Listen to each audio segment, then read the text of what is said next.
কুমিল্লার উত্তর রেসকোর্স এলাকার কাঠেরপুল মজুমদার ভিলার দ্বিতীয় তলার একটি ফ্ল্যাটের খাটের নিচ থেকে মিলন আক্তার নামের এক নারীর রক্তাক্ত মরদেহ উদ্ধার করা হয়েছে।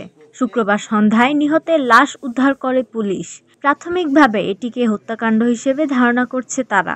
প্রতিবেশী ও পরিবারের সদস্যদের সূত্রে জানা যায়, প্রায় 15 বছর আগে তার বিবাহ বিচ্ছেদ ঘটে এবং এরপর থেকে তিনি মায়ের সঙ্গে থাকতেন। গত 4-5 দিন আগে মা নোয়াখালীতে চিকিৎসার জন্য গিয়েছিলেন। এ সময় বাসায় তিনি একাই ছিলেন। তার 3 মেয়েদের মধ্যে একজন ইউরোপে, একজন নোয়াখালীতে আর তানজিনা আক্তার রেসকোর্সে ভাড়া বাসায় থাকেন। মেয়ে তানজিনা জানান, শুক্রবার সন্ধ্যায় মায়ের সঙ্গে যোগাযোগ করতে না পেরে বাসায় এসে খাটের নিচে রক্ত দেখে পুলিশকে খবর দেন।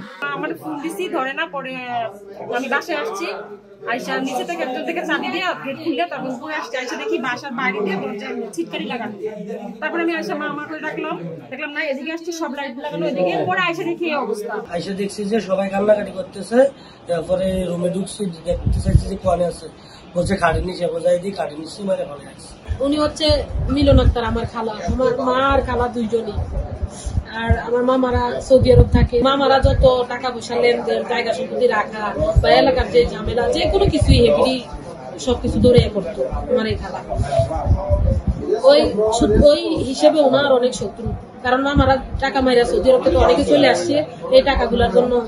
মানে যার সাথে তার সাথেই মানে এরকম রাসেল একজন আছে, উনিও কিছুদিন আগেও আমাকে দেখাইছে যে একটা ফেক ডকুমেন্ট তৈরি করে ওনারে ব্ল্যাকমেইল করতেছে, ওনার কাছে কত হাজার রিয়াল পানা। কোতোয়ালি থানার ওসি মাহিনুল ইসলাম জানান, মরদেহে গলা কাটা চিহ্ন এবং কিছুটা পচন দেখা গেছে। আমরা খোঁজ খবর নিচ্ছি, আসলে এই মৃত্যুর প্রকৃত রহস্য জানার চেষ্টা করছি। আমরা পুলিশের সঙ্গে কাজ করছি। আমরা আসলে তদন্ত ছাড়া বলা যাবে না হত্যাকাণ্ডের প্রকৃত রহস্যটা কি আছে।